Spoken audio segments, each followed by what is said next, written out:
After crossing the Arctic Circle twice and conquering two of the world's toughest roads, it was time for the Dominar Polar Odyssey to head further south, all the way through breathtaking Canada.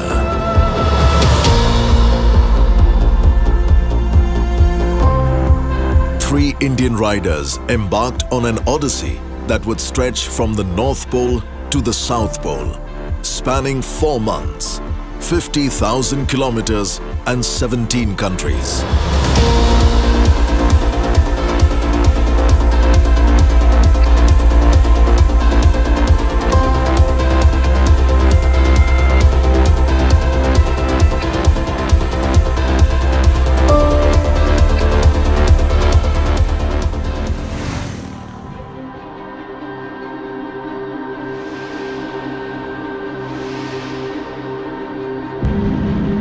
After leaving the frigid cold of the Arctic Circle, things heated up drastically for the Dominar riders. Wild forest fires had made their journey ahead dangerous and extremely unpredictable. We've been riding for about almost 150 kilometers. We've seen forest fires after forest fires that have devastated this region. Now just watch the color of the sky as it changes. We can smell and taste the smoke this side. Even the color of the lake has changed. Fire by Dees Lake, a big fire along Highway 16 around Burns Lake and Fraser Lake. But after following some helpful advice from the local authorities, the riders were safely out of harm's way. They continued their adventure and came across Signpost Forest, one of the most unique landmarks en route to Canada. Riders from Georgia making sure they're leaving a signpost here. Hey guys, we are trying to leave our mark here. DK, Avinash, DG. Further ahead was a true wonder of nature, Salmon Glacier. It's unimaginable. How can these things form and stay intact for millions of years? So this is the first view of Salmon Glacier. And even after witnessing the beauty Canada had to offer, it was the hospitality and the kindness of the people that truly won the riders' hearts. Hats off to you to drive all the way from Bangalore. Thank you. We are in Madras, Cafe Madras. We meet this lovely gentleman here, Peter, and you'll be surprised, like the way this discussion would now go ahead. Yes, sir. और हम तीनों इतने जल्दी दोस्त बन गए। Absolutely. तो ये बताइए कि आप इतना हिंदी कैसे बात करते हैं? मैं तो लखनऊ में पैदा हुआ। लखनऊ में पैदा हुआ? मैं यूपी वाला हूँ। लखनऊ में पैदा हुआ यूपी वाला भैया है हमारे। But just as the riders were taking in the splendor of this beautiful land, the journey ahead would take an awful turn. In fact, on reaching Vancouver, the riders faced one of the most difficult moments of the Odyssey. One of the bikes sustained extensive damage when it suddenly collided with a car that had jumped a signal. There was a lady standing on the opposite side who wanted to take a left. She just slammed on her accelerator and took a really fast left. The moment I saw that, I hit the brakes completely, went in straight and then collided to the car. Seems to have went in here and there is a dent here. Depending on the nature of the accident, yes, it would have been a hard call. But under the circumstances of an adventure, the journey must go on. Since urgent repairs were required, ride leader Deepak was confronted with a dreadful decision, one that could delay the Odyssey indefinitely.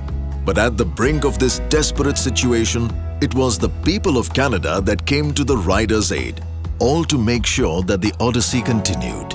Alright Deepak, yesterday we had Navdeep Paji and today we have Maldeep Paji. So 3 Sardars are still there. We will get you fixed up. Bajaj Auto India intervened and shipped all the necessary spare parts in no time for the riders to go on. Avi, sad face. Sad face, not anymore. We just need to finish this and head out. After much delay and a whirlpool of emotions, the Dominars and the riders were ready and raring to go, stronger and more determined. Cheers to that. Cheers. The Canadian Indian community had organized a fabulous send-off before our riders left Vancouver. But before the riders were ready to leave, one last surprise awaited them. During the delay, Odyssey leader Deepak Kamat's wife Anita had reached Canada to join the Odyssey up to the United States. The world gets even more beautiful when you travel with your better half. Her presence brought a new wave of positive emotion, boosting the riders' morale for the journey ahead. Riding as pillion, doing triple-digit speeds throughout the day, yet she never complained about any discomfort whatsoever. Thrilled to be back on the road, the riders rode at a breakneck speed, covering close to 800 kilometers in a single day. There have been instances where we have covered 700 to 800 kilometers in a single day. The Dominars have been really holding superbly throughout, under all this stress and yet absolutely no performance drop. We overtake these massive trucks with a little twist of the throttle, and even at speeds over 120 to 130 kilometers per hour speed, the Dominars have been very steady, and that's the best part of it. Their next destination was Carway, a small hamlet town at the international border between Canada and the United States. But before leaving Canada, they decided to visit some of the most majestic sights this land had to offer. Having left Surrey, BC, and we are headed towards Jasper. Trust me guys, these landscapes are absolutely surreal. So this is the Yellowhead Lake. Lake Louise towards Banff is just simply unbelievable. There were even times when the riders left the comfort of their bikes and opted to ride the bus to explore the ice fields of Icefields Parkway. My love is pure. I saw some angels. Of that I'm sure.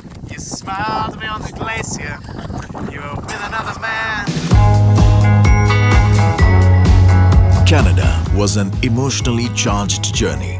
One filled with great memories, great stories, new friends, beautiful landscapes, and beautiful people. Motorcycle jerry cans helping a car fellow. That's the refueling in progress.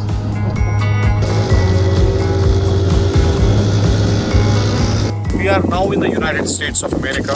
This is the border crossing town of Carway. The other side is Canada. This is the United States. Now, the Dominar Polar Odyssey continues towards the United States. Ahead lie many more adventures to uncover, wonderful people to meet, several stunning locations and roads to explore.